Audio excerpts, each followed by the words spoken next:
2 दिनों से इतनी ज्यादा बारिश हो रही है कि सही से पानी पूरी भी नहीं बिक रही। अगर मेरे पानी पूरी नहीं बिकेंगे तो मेरी सारी पूरियां खराब हो जाएंगी। 2 दिनों से लगातार बारिश हो रही थी, पर इस बारिश में भी रंजीत अपना पानी पूरी का ठेला लगा रहा था, क्योंकि उनके घर की आर्थिक स्थिति बहुत खराब थी और उनके घर में रंजीत इकलौता था जो काम करता था। और इसलिए आज भी वो पूरे दिन बारिश में ठेले पर तिरपाल लगाकर खड़ा रहता है, पर ना तो बारिश रुकती है और ना ही उसके ठेले पर कोई ग्राहक आता है। सुबह से शाम हो गई, पर ना तो ये बारिश रुकी और ना ही मेरे ठेले पर कोई ग्राहक आया। आस पास में आज किसी ने अपना ठेला भी नहीं लगाया। अरे मुझे भी घर चले जाना चाहिए। कल से मैं गलियों में जाकर ही पानी पूरी बेचा करूंगा। क्या पता गलियों में फेरी लगाने से कुछ पानी पूरी बिक जाए। इतना सोचकर रंजीत अपना ठेला लेकर घर की तरफ निकल पड़ता है, पर पूरे रोड पर इतना पानी भर जाता है कि उसे समझ में नहीं आता कहाँ गड्ढा है और कहाँ रोड। हे भगवान, रोड पर कितना पानी भर गया है। इस रोड पर तो बहुत सारे बड़े बड़े गड्ढे हैं। मुझे तो समझ में नहीं आ रहा किस तरफ से जाऊं। हे भगवान, रक्षा करना मेरी। भगवान का नाम लेकर रंजीत अपना ठेला लेकर चलने लगता है और अचानक से वो अपने ठेले के साथ ही एक गड्ढे में गिर जाता है। अब आसपास के लोग जल्दी से आकर रंजीत की मदद करते हैं और उसे अस्पताल ले जाते हैं, जहां रंजीत को पता चलता है कि उसके पैरों में फ्रैक्चर आ गया है। कुछ देर बाद रंजीत कुछ आदमियों के साथ अपने घर पहुंचता है, जहां उसके पैरों में पट्टी देख उसके घर वाले घबरा जाते हैं। अरे बेटा, तेरे पैर में ये पट्टी, सब ठीक तो है? भैया, क्या हो गया आपको? मैं ठीक हूँ, पर अब मैं अपना पानी पूरी बेचने का काम नहीं कर पाऊंगा, क्योंकि मेरे दोनों पैरों में फ्रैक्चर है और डॉक्टर ने मुझे 6 महीने बिस्तर से ना उठने की सलाह दी है। अरे मुझे तो फिक्र हो रही है, अब मैं आप लोगों का पालन पोषण कैसे करूंगा। पापा, अब आप चल नहीं पाओगे। अगर आप चल नहीं पाओगे तो आप मुझे स्कूल कैसे लेकर जाओगे? अब मैं इस बारिश में किसके कंधों पर बैठकर स्कूल जाऊंगी? बेटा, पापा को डॉक्टर ने आराम करने के लिए बोला है, और जब तक पापा ठीक नहीं हो जाते तुम मेरे और दादी के साथ चल लेना स्कूल।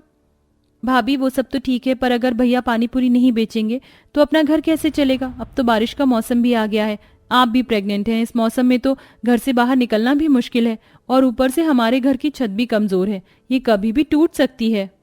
नंदिनी की बातें सुनकर सभी सोच में पड़ जाते हैं। अब इसी तरह से कुछ दिन बीत जाते हैं और धीरे धीरे उनकी आर्थिक स्थिति और भी ज्यादा बिगड़ने लगती है। ऐसे ही एक दिन, रिंकी बेटा, उठ जाओ, चलो जल्दी से स्कूल के लिए तैयार हो जाओ, इससे पहले कि बारिश शुरू हो जाए। नहीं माँ, मुझे इस बारिश में स्कूल नहीं जाना। मैं गीली स्कूल में पहुंचती हूँ या लेट पहुंचती हूँ तो टीचर मुझे बाहर खड़ा कर देती है, और कल टीचर मुझे डांट रही थी, कह रही थी कि तब तक स्कूल मत आना जब तक स्कूल की फीस ना भर दो। रिंकी बेटा, अपनी टीचर से कहना कि हमें थोड़ा समय दे, हम जल्दी तुम्हारी स्कूल की फीस जमा कर देंगे। अब चलो जल्दी से तैयार हो जाओ, आज तुम्हें मैं स्कूल छोड़ कर आऊंगी। इतना बोलकर आशा रिंकी को अपने हाथों से स्कूल के लिए तैयार करती है और उसे स्कूल लेकर चली जाती है। कुछ देर बाद एक औरत छाता लिए आशा के घर आती है और निशा से कहती है, अरे निशा बेटा, रंजीत के बारे में सुनकर बहुत दुख हुआ। वैसे अब रंजीत की तबीयत कैसी है? तबीयत तो उनकी ठीक है काकी, पर वह अपने बिस्तर से हिल नहीं सकते, पैर में फ्रैक्चर जो है। ये तो बहुत बुरा हुआ निशा बेटा, बेचारे रंजीत के तो दोनों पैर में ही फ्रैक्चर आ गया। हे भगवान, ना बड़ा ही निर्दयी होता है। वैसे मैं यहाँ तुम्हें काम देने आई थी, इससे तुम्हारी मदद भी हो जाएगी और मेरा काम भी हो जाएगा। कैसा काम काकी? जल्दी बताइए, इस समय हमें काम की बहुत जरूरत है। निशा बेटा, अगले हफ्ते मेरी बेटी की सगाई है और हमने बहुत बड़ी पार्टी रखी है, और तुम तो जानती हो आजकल के बच्चों की डिमांड, उन्हें हर शादी पार्टी में पानी पूरी तो जरूर चाहिए होती है। और रंजीत बेटे से अच्छी पानी पूरी तो अपने पूरे गांव में कोई नहीं बेचता, पर रंजीत तो पानी पूरी खिलाने आ नहीं पाएगा, इसलिए मैंने सोचा कि ये काम मैं तुम सास बहू को दे दूं। वैसे भी घर में बैठकर तुम ही तो पानी पूरी बनाती हो और रंजीत उन्हें बेचता है। क्यों, सही कहा ना मैंने?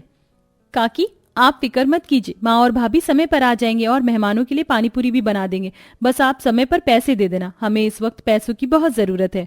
हाँ हाँ नंदनी बेटा, क्यों नहीं। अच्छा मैं चलती हूँ, ये बारिश तो रुकने से रही। जैसे भीगते हुए आई हूँ छाता लेकर, लगता है वैसे ही छाते को लेकर भीगते हुए जाना भी पड़ेगा। इतना बोलकर वो औरत वहां से चली जाती है। कुछ देर बाद आशा घर आती है और निशा सारी बात अपनी सास को बताती है। इसी तरह से 7 दिन बीत जाते हैं और दोनों सास बहू उस औरत के घर पानी पूरी बनाने के लिए चली जाती हैं।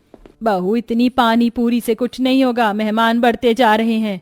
पर माँ जी, काकी ने तो सिर्फ 100 मेहमानों का कहा था और यहाँ तो 300 से 400 मेहमान आ चुके हैं। कोई बात नहीं बहू, जितने ज्यादा मेहमान आएंगे हमें उतना ही ज्यादा फायदा होगा। वैसे भी सामान तो भरपूर मात्रा में रखा हुआ है, हमें तो बस बनाने से मतलब है। आशा और निशा ज्यादा पैसे के लालच में अकेली 300 से 400 लोगों के लिए पानी पूरी बनाती हैं। कुछ देर बाद पार्टी खत्म हो जाती है, पर उन दोनों सास बहू को पैसे नहीं मिलते। अब इसी तरह एक हफ्ता बीत जाता है और एक दिन आशा निशा के साथ उस औरत के घर जाती है। बहन, तुम्हारी बेटी की सगाई को 1 हफ्ते हो चुके हैं। तुमने कहा था हाथ के हाथ पैसे दोगी, पर अब तक तुमने पैसे नहीं दिए। आशा बहन, तुम इस बारिश में भीगते हुए मुझसे पैसे लेने आई हो? क्या मेरी बेटी तुम्हारी बेटी नहीं है? अगर मेरी बेटी की सगाई में तुमने थोड़े से पानी पूरी बना दिए तो कौन सा पहाड़ तोड़ दिया है? काकी, ये तो गलत है। आपने ही कहा था कि आप पैसे देंगी, इसीलिए हमने इतनी मेहनत करी और इस वक्त हमें पैसों की सख्त जरूरत है। आप ऐसा नहीं कर सकती। अरे बहन, आज तुमने मेरी बेटी की सगाई में मेहनत करी है, कल को मैं तुम्हारी बेटी की सगाई में मेहनत कर दूंगी। अब लो 1000 रुपए पकड़ो और जाओ यहाँ से। इससे ज्यादा मेरे पास पैसे नहीं है तुम्हें देने के लिए। इस तरह वो औरत आशा और निशा से पानी पूरी बनाने का काम करवा लेती है और उन्हें थोड़े से पैसे देकर भगा देती है, जिसके बाद वो दोनों सास बहू घर पर जाकर अपनी किस्मत को कोसने लगती हैं। मुझे उस पर विश्वास ही नहीं करना चाहिए था। सारे गांव वाले बिल्कुल सही कहते हैं, वो 1 नंबर की लालची और मक्कार औरत है। माँ, दुखी क्यों होती हो? और वैसे भी मेरे कहने पर ही तो आपने वहां काम किया था। मैं तो कहती हूँ, जब आप दोनों को इतनी अच्छी पानी पूरी बनाने आती है तो आप दोनों ही क्यों नहीं भैया की तरह पानी पूरी बेचने का काम शुरू कर देती?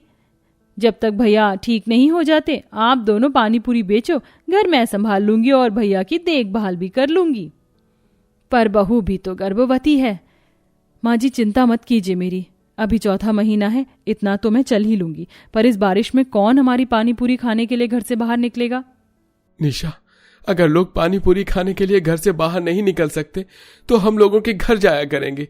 मैंने उसी दिन सोच लिया था कि मैं अब एक जगह खड़े ना होकर गली गली जाकर पानी पूरी बेचूंगा, पर मेरे साथ उसी दिन ये हादसा हो गया। हाँ भाभी, भैया आप बिल्कुल सही कह रहे हैं। ऐसे बारिश के मौसम में ही तो चटपटी चीज खाने का दिल करता है। अगर आप लोगों के घर घर जाकर पानी पूरी बेचोगे तो जरूर कमाई होगी, और अगर नहीं भी होगी तो भी हम कोशिश करने से पहले हार नहीं मान सकते।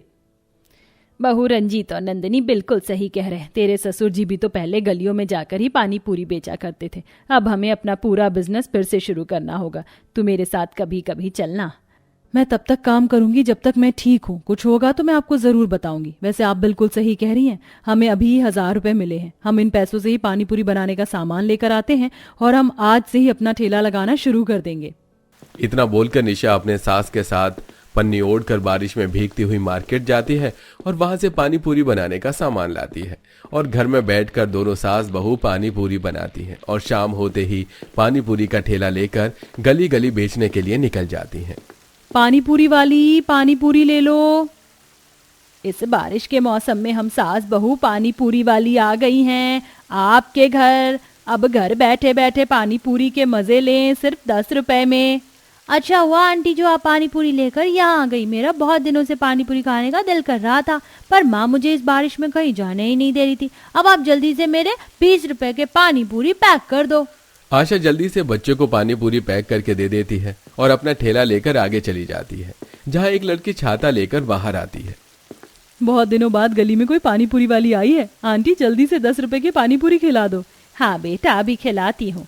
अब आशा जल्दी से उस लड़की को 10 रुपए की पानी पूरी खिलाती है और अपना ठेला लेकर आगे बढ़ जाती है। इस तरह पूरे दिन दोनों सास बहू बारिश में भीगते हुए पानी पूरी बेचती हैं और शाम को घर आकर हिसाब करती हैं। बहू, आज पहले ही दिन हमने 1000 रुपए की कमाई कर ली। जो 1000 रुपए हमने पानी पूरी बनाने में लगाए थे वो वसूल हो गए और अब भी हमारे आधे से ज्यादा पानी पूरी रखे हुए हैं। हम इन्हें कल भी बेचेंगे। माँ जी, अगर भगवान ने चाहा तो रंजीत जी के ठीक होते होते हम दोनों सास बहू पानी पूरी बेचकर अपना घर अच्छे से चला लेंगे। अब इस तरह दोनों सास बहू मिलकर घर में ही पानी पूरी बनाती और नंदिनी अपनी भतीजी और भाई का ख्याल रखती थी। तो वहीं दूसरी ओर निशा आशा के साथ गली गली जाकर पानी पूरी बेचने का काम करती है। वैसे हमारे कितने दर्शक पानी पूरी के शौकीन हैं? कमेंट में पानी पूरी लवर अपनी अटेंडेंस लगाएं।